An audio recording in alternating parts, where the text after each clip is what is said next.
नमस्कार शाश्वत ओडिया प्रतिभा YouTube channel तरफ आपण मानक स्वागत करुच्ची मु रोजलिनी मिश्र। आपण मानक पई आजिर क्षुद्र गल्प चलंती प्रतिभा। सकाळु सकाळु नीलेश सेज छाड़ू छाड़ू माँ कहिले जा बापा आज परीक्षाटा गाधोई पाधोई मंदिर रे दीपटे जली भोग लगे मुंडिया मारी चली आस तापर परीक्षा को जीवु। सबु परीक्षा पूर्व माँ एमिति ही कहती आ नीलेशर भी सबुथर परी समान उत्तर। माँ पाठ न पढ़ी मंदिर गले कौन ठाकुर आसी परीक्षा बतई दे जिबे? ता छड़ा मंदिर जीवा कौन दरकार जे घरे कौन ठाकुर नहांती? एइठी बसी स्वच्छ मनरे कौन ठाकुर को डाकी हेबनी? ठाकुर आगे दुख जणाइबा पई तांको आगे घंटा घंटा बाड़ाइबा कौन निहाती दरकार? आउ रहिला भोग कथा। अच्छा माँ ठाकुर केबे भोग खाइबा देखिछ? तांको पाखरे भोग थोई दे सब तो आमे खाउचे। मोर डेरी हो गलानी माँ मो पाई तुमे टिके मंदिर पळेइबो प्लीज।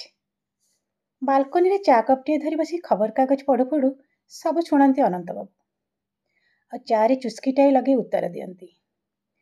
काहेकि से नास्तिकटा पछरे लगी सकाळु सकाळु तुम समय बर्बाद करुछ आरती?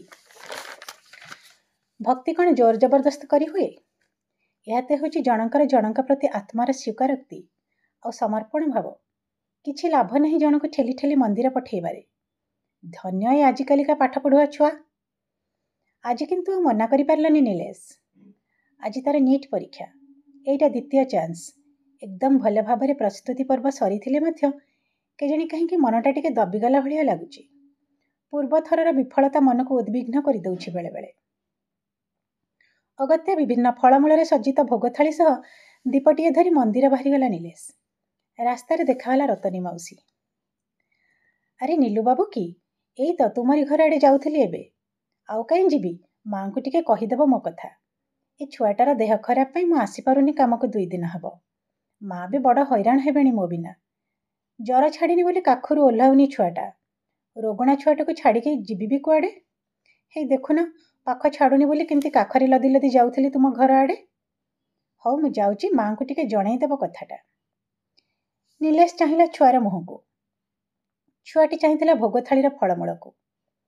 भोग थाली किछि फल काढ़ी नीलेश धरईदेला छुआटार हाथ में। फिक्किना हसीदेला छुआटी गोटे निर्माया निरीह हस।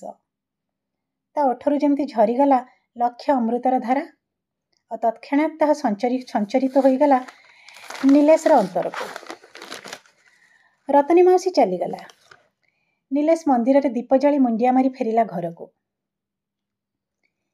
नीलेश को मंदिर फेरिबा देखी अनंत बाबू परिहासपूर्ण स्वर रे कहिले आहा ठाकुरंकर बड़ भाग्य आज आम नीलू बाबूंका पाद तांका दुआरे पड़ीथिला जे ए कण कम बड़ कथा।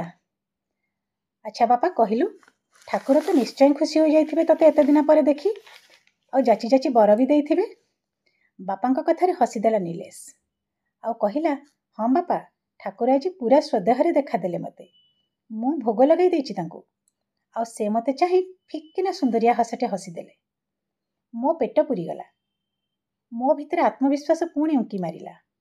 मो मन कहूची एथर मु निश्चय सफल हेबी। धन्यवाद। आपण मानक मतामत अपेक्षा रहिली। नमस्कार।